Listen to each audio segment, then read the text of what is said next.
안녕하세요. 대단히 반갑습니다. 그림남 잔영TV 이종수입니다. 이번 시간은 1099번째 시간으로 일본 물어 20이라는 글을 읽어드리겠습니다. 일본 물어 20 신상목 동아시아 삼국의 운명을 가른 팩토리.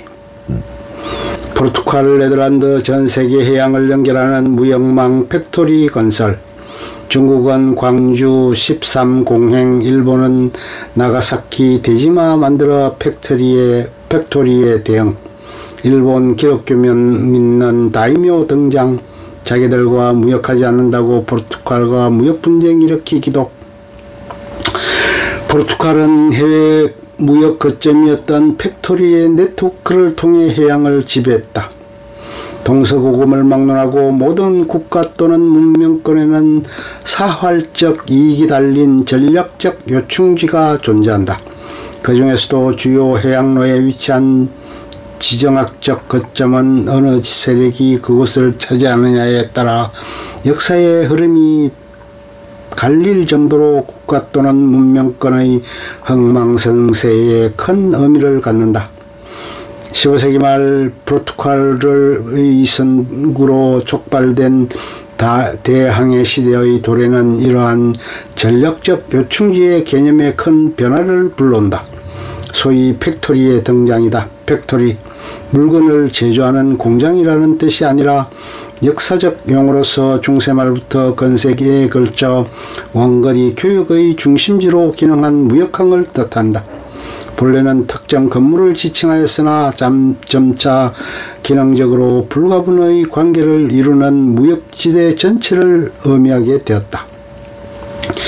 팩토리의 원형은 중세 유럽의 무역동맹인 한자동맹의 칸토에서 찾을 수 있다.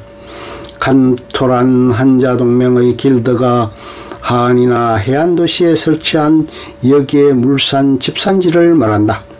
한자동맹의 길드는 수상운송이 편리한 지역의 물류창고, 거래소, 사무소 등으로 이루어진 단지를 건립하고 지역 통치자와 계약을 맺어 이들 시설에 대한 일정한 자치권을 행사하였다. 일종의 초기 형태의 자유무역지대라 할 수 있다. 포르투갈 해양제국의 기초가 된 팩토리.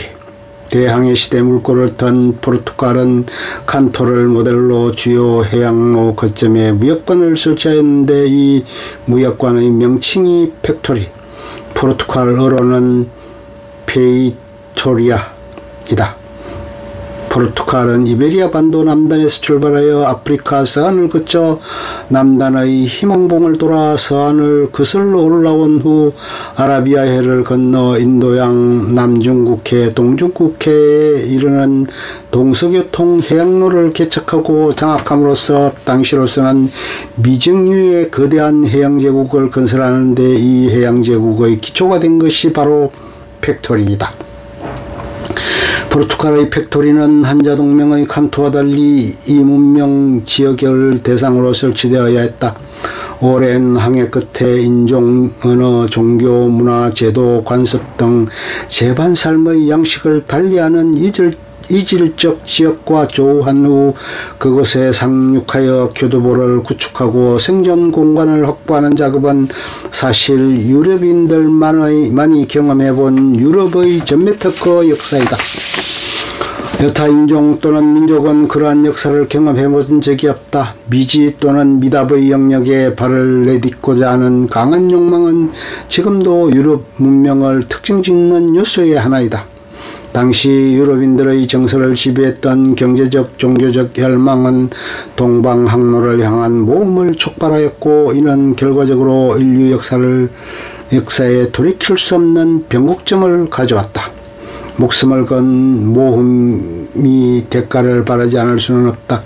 치명적 리스크를 상쇄하는 보상으로서 독점적 무역이 추구되었고 그 실현을 위한 장소적 기초로서 팩토리 확보가 최우선적으로 추진되었다. 포르투갈의 팩토리는 현지 세력과의 합의에 의하거나 무주지를 평온하게 점령하는 경우도 있었지만 대부분 무력 행사를 통해 강제 점령해야 했다. 현지 세력의 적대에 항시 노출되어 있었기에 팩토리는 방백과 포대 등 군사시설을 갖춘 요새화 일체화되는 형태로 건설되는 게 일반적이었다. 15세기에서 17세기에 걸친 전성기에 포르투갈은 50개가 넘는 요새화된 팩토리를 구축하였다. 이에는 북유럽의 엔트워프에서 시작하여 아프리카 동안의 탕헤르와 세우타, 서안의 모잠비크, 아라비아해의 호르무즈, 인도의 고아, 동남아의 말라카, 동중국해의 마카오에 이르기까지 대서양, 인도양, 태평양을 아우르는 최중요 해상 요충지가 포함되어 있다. 팩토리의 중심에는 리스본에 소재한 인도무역청이 있었다. 인도무역청은 팩토리를 관장하여 해상제국 각지에서 유입되는 막대한 양의 상품과 보화들을 유럽에 유통시키고 관세를 거둬들이는 왕실 기구이다. 본국의 무역청과 해외 팩토리를 연결하는 해상 교역망 구축을 통해 포르투갈은 당대 유럽 최고의 부국으로 군림할 수 있었다. 이처럼 팩토리는 해양제국 포르투갈의 힘의 상징이었고 국부의 원천이었다. 대항해 시대를 팩토리의 시대라 명명하여도 어색함이 없을 정도로 16세기 이후 초기 글로벌라이제이션의 역사는 팩토리의 역사라 해도 과언이 아니다. 네덜란드의 무역 네트워크, 네덜란드 동인도 회사 VOC의 선박, 네덜란드는 남아프리카, 아라비아 반도, 동남아, 일본에 이르는 팩토리 네트워크를 구축했다. 포르투갈의 뒤를 이어 제해권을 장악한 네덜란드 역시 팩토리를 기초로 글로벌 무역 네트워크를 구축하였다. 이는 영국도 마찬가지다. 네덜란드 동인도회사 VOC는 기본적으로 네덜란드어로 팩토리즈라 불리는 지점 간의 네트워크 조직이었다. VOC가 활약하던 시대에는 인도 동남아 일대의 상업 플랜테이션 진전에 따라 팩토리가 단순한 상품 거래소를 넘어 주요 원자재의 1차 상품화를 위한 집산 가공소로 발전하면서 기능과 규모가 더욱 확대되었다. VOC의 팩토리가 설립된 대표적인 지역은 남아프리카의 케이프타운, 예멘의 모카, 남인도의 캘리컷, 인도네시아의 암본, 바타비아, 지금의 자카르타, 스리랑카의 콜롬보, 포르모사, 지금의 대만, 데지마, 지금의 나카사키 등을 망라한다. 16세기 이후 동아시아 지역에서 팩토리가 갖는 의미는 많은 지역에서 팩토리가 유럽과 현지 세력 간의 접점이자 유럽 신문물의 창구가 되었다는 것이다. 동아시아 해양지대는 대항해 시대 이전에는 유럽과 직접 접촉할 기회가 봉쇄되어 있었지만 포르투갈과 그 뒤를 이은 스페인, 네덜란드, 영국에 의해 역사상 처음으로 유럽과 직접 연결되는 시대를 맞이하게 된다. 팩토리는 이 문명 간 연결의 핵심 고리였다. 앞서 설명한 대로 포르투갈의 해양제국은 영토 획득보다는 무역 이권의 독점을 목표로 형성되었기에 현지 세력과의 관계에서 충돌과 협력의 유인이 공존하였고 그에 따라 그 관계의 양태도 침략적 수탈과 호혜적 무역이 교차하였다. 일례로 말라카 지역은 토착 이슬람 세력과의 60년에 걸친 적대적 관계가 지속되면서 지역민들의 삶이 피폐해졌으나 명나라부터 조차한 마카오는 동방의 진주로 불리며 무역항으로 흥성하였다. 동서교류의 지각 변동을 맞아 동아시아 각 지역의 운명한 유럽 세력과 어떠한 관계를 맺는가에 의해 절대적 영향을 받게 된다. 중국 조공무역에서 해관무역으로 16세기 이후 한중일 삼국의 역사 경로에서 각국 간 가장 대별되는 지점의 하나가 바로 팩토리에 대한 수용 또는 대응의 역사다. 명과 그 뒤를 이은 청의 대무역은 황제국이라는 이념에 종속되었다. 이에 따라 무역은 경제활동 이전에 군신의 이해를 표하는 의식으로서의 성격이 강조되었다.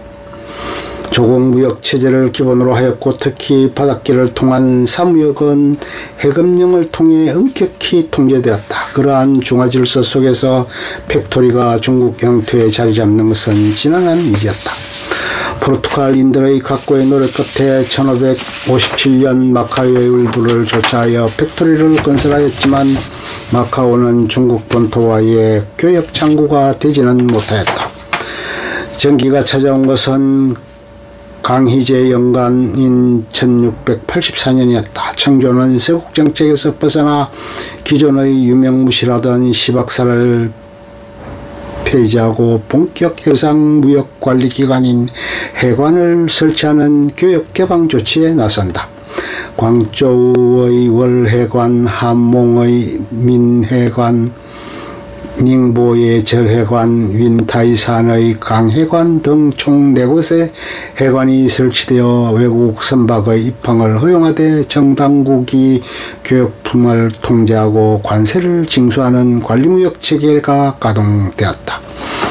끝. 좋으면 좋아요, 구독, 알림 설정 눌러주세요. 감사합니다.